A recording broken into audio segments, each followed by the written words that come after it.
गोरेगावच्या Nesco सेंटरमधल्या music concert प्रकरणानंतर मुंबईसह महाराष्ट्रभरातलं वातावरण तापताना दिसतंय. अंमली पदार्थांच्या विळख्यात अडकणाऱ्या तरुणाईच्या भविष्याबाबत चिंता व्यक्त केली जाते. या प्रकरणी गृहराज्यमंत्री योगेश कदम यांनी मुंबईतल्या अंमली पदार्थ विरोधी कारवाईला जोर देण्यात येत असल्याची महत्त्वाची माहिती दिली आहे. तसंच या प्रकरणातल्या सर्व आरोपींवर कारवाई करणार असल्याचंही योगेश कदम यांनी म्हटलंय. नेस्कोमध्ये जी काही घटना घडलेली आहे, अर्थातच गांभीर्याने आम्ही हा विषय घेतला आहे. आतापर्यंत आपण जे आयोजक होते त्यांच्यावरती देखील आपण कारवाई केलेली आहे.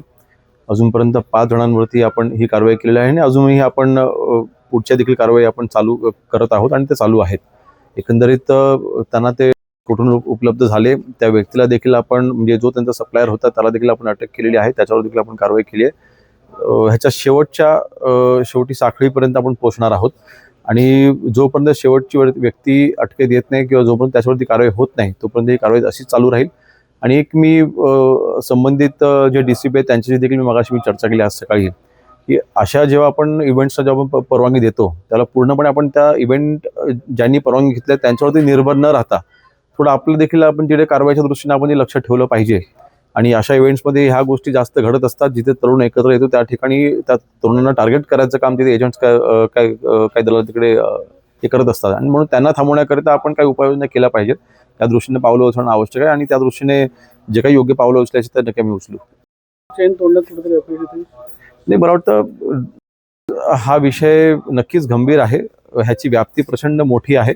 आज फक्त मुंबईत किंवा महाराष्ट्र किंवा भारत देशात हा प्रश्न नाही आहे. संबंध जगामध्ये बाबतीमध्ये आपण पाहिलं तर हा प्रश्न हा भेडसावणारा हा प्रश्न समोर येतोय.